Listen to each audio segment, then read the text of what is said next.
भजमन नारायण नारायण नारायण, भजमन नारायण नारायण नारायण। श्री राम कृष्ण हरि, श्री राम कृष्ण हरि, श्री राम कृष्ण हरि। दोस्तों नमस्कार, स्वागत है आप सभी का आपके अपने इस चैनल पर। और नमन वंदन करते हैं उस नारायण स्वरूप भगवान श्री विष्णु को जो समस्त सृष्टि के पालन करता है। कार्तिक मास के कृष्ण पक्ष में आने वाली इस एकादशी के बारे में आज हम इस वीडियो में जो जानकारी लेकर आए हैं वह उस पौराणिक कथा के बारे में है जिसकी वजह से यह रमा एकादशी का व्रत किया जाता है। उम्मीद करते हैं आप लोगों को वीडियो जरूर पसंद आएगी। तो शुरू करते हैं कि रमा एकादशी की व्रत कथा क्या है। दोस्तों कार्तिक मास के कृष्ण पक्ष में आने वाली एकादशी को रमा एकादशी के नाम से जाना जाता है। यह अत्यंत शुभ है क्योंकि यह मोक्ष एवं शुभ फल प्रदान करने वाली है। श्री कृष्ण जी ने इस कथा का वर्णन युधिष्ठिर जी के समक्ष किया था। पौराणिक समय में मुचकुंद नामक एक महान राजा राज किया करते थे। बड़े बड़े देवता जैसे इंद्र, वरुण, चंद्रदेव, यमराज इत्यादि उनके मित्र थे। राजा मुचकुंद अत्यंत धर्मपरायण, सत्यनिष्ठ और भगवान विष्णु के अनन्य भक्त थे। धर्म का पालन करने वाले इस राजा के राज्य में चारों ओर सुख और समृद्धि का वास था। उनकी एक चंद्रभागा नामक पुत्री थी जो कि एक पवित्र नदी थी। राजा मुचकुंद ने उसका विवाह राजा चंद्रसेन की पुत्र शोभना के साथ कर दिया। कुछ समय बाद शोभना अपने ससुराल आया। उस समय चंद्रभागा भी अपने मायके में ही थी। शोभना को लगा था कि इसके इस प्रकार आने से उसकी पत्नी चंद्रभागा प्रसन्न हो जाएगी, लेकिन ऐसा नहीं हुआ। इसके विपरीत वह अपने पति को देखकर अत्यंत चिंतित हो गई। अब शोभना को भी आश्चर्य हुआ कि चंद्रभागा उसे देखकर इस प्रकार चिंतित क्यों हो गई। चंद्रभागा की चिंता का कारण यह था कि अगले दिन ही एकादशी थी और नियम के अनुसार राजा मुचकुंद के राज्य के सभी प्रजागणों को इस व्रत का पालन करना अनिवार्य था। यहां तक कि उसके राज्य में हाथी घोड़े समेत सभी पशुओं को भी भोजन नहीं दिया जाता था। चंद्रभागा जो राजा की पुत्री थी वो जानती थी कि उसके पिताजी इस नियम के प्रति अत्यंत कठोर हैं और साथ ही उसकी यह विडंबना भी थी कि उसका पति शोभना शारीरिक रूप से काफी कमजोर था और भोजन के बिना नहीं रह सकता था। शोभना के लिए एकादशी व्रत का पालन करना असंभव था। चंद्रभागा ने अपने पति को अपनी व्यथा का कारण बताते हुए कहा कि हे स्वामी, मेरे पिता एकादशी व्रत के पालन को लेकर बहुत कठोर हैं। दशमी के दिन ही पूरे राज्य में ढोल नगाड़े बजाकर इस बात की घोषणा कर दी जाएगी कि सभी के लिए इस व्रत का पालन करना अनिवार्य है। मुझे पता है कि आप भोजन के बिना नहीं रह सकते, इसलिए आप किसी और जगह चले जाएं। अपनी पत्नी की बात सुनकर शोभना ने बोला कि अब मैं इस व्रत का पालन जरूर करूंगा, चाहे इसका परिणाम कुछ भी हो। ईश्वर की इच्छा से जो कुछ भी होगा अच्छा होगा। और इस प्रकार शोभना ने अपने मन में एकादशी व्रत को करने का प्रण ले लिया और एकादशी के दिन व्रत का विधि पूर्वक पालन किया।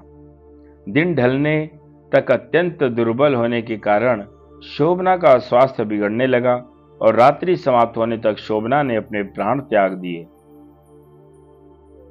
अब राजा मुचकुंद को इस बात का पता चला तो उन्होंने शोभना का अंतिम संस्कार कर दिया।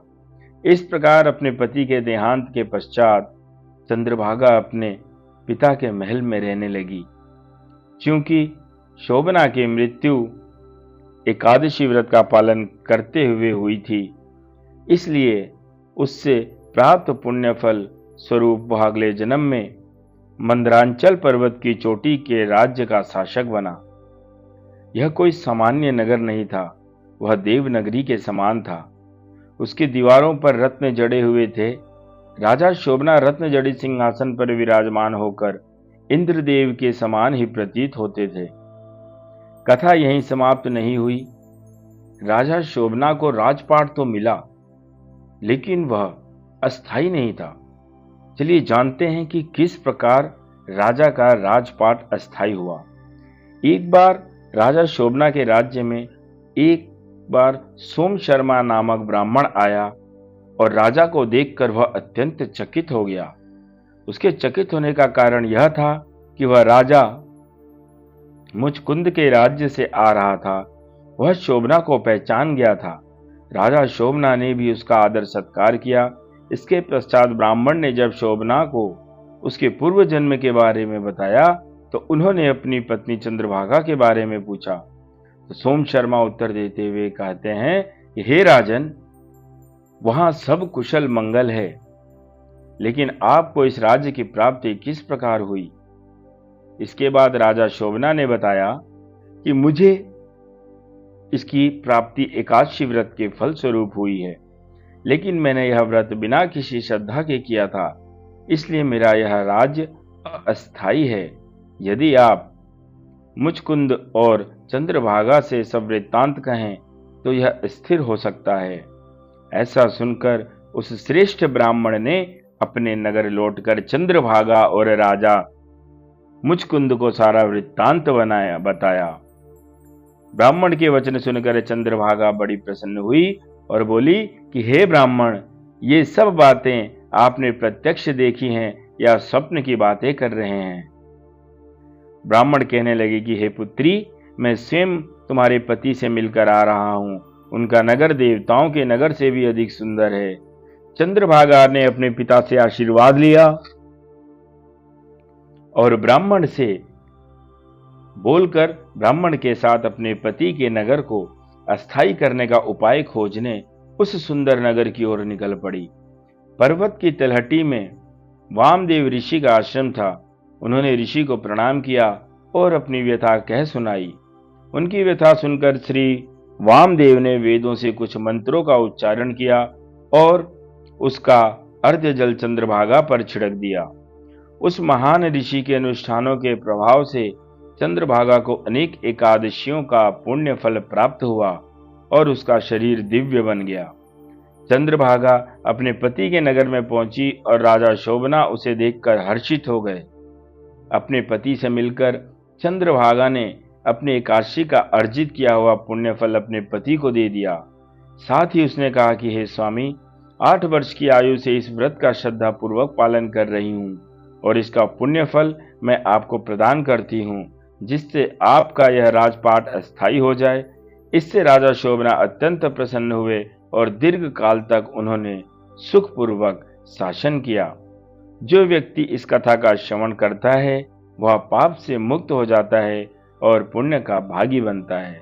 तो दोस्तों, प्रार्थना करते हैं भगवान श्री हरि विष्णु से कि आपका यह व्रत सफल हो, सुखमय हो और सभी पुण्य फलों को प्रदान करने वाला हो।